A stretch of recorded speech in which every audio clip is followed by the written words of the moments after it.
big promise this afternoon. I did. Quite frankly, our athletic facilities are some of the worst in the country. When we have teams of this caliber and winning national championships, I think it's really important for the future of this community and the future of this institution to have the kinds of facilities that reflect the quality of play.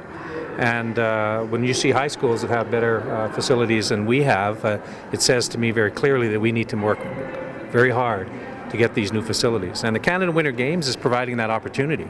I think if Red Deer is successful, I think the proposal we put forward to the bid committee on a new multiplex that will include field house for soccer, Olympic ice and NHL ice for our men's and women's hockey, a new performance gym, which will enable our volleyball and basketball players, and of course all of our other sports as well will be able to train in those new facilities. So we have a great plan.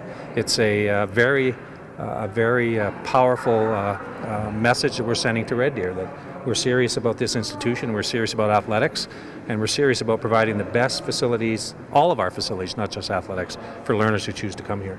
And should Red Deer, for whatever reason, not get the games, you'll still have another plan ready? We have Plan B. We always, well, you know me well enough to know that there's a Plan B and a Plan C. I mean, we need to get these facilities built.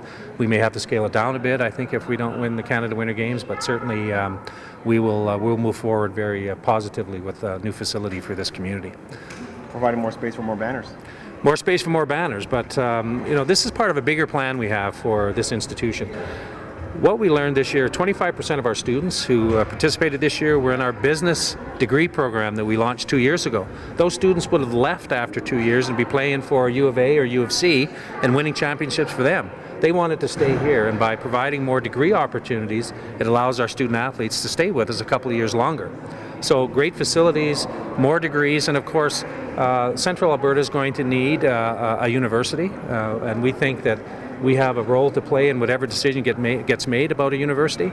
We're looking at a different type of university, a University of Technology and Design, where we still honor our trades and technology, our certificates and diplomas, but degrees, more degrees, to keep learners in Central Alberta, but also to keep athletes in Central Alberta so they want to play for us, and you talk to them. They love RDC, and they don't like leaving, and we don't like them to leave either. And this year, I think, was the first year where you saw the business degree students who were able to stay a little bit longer make a significant contribution to our winning teams.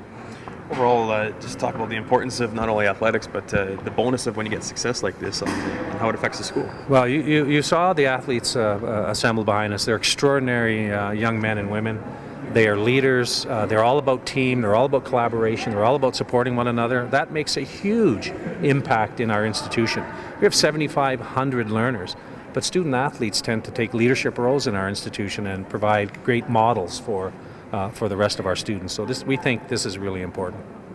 And a lot of exposure for the college to begin with, outside of this Red Deer here. Well, indeed, 150,000 hits to the last, the infamous 28 seconds. I think will be. You'll never see that again as long as you live. I don't think.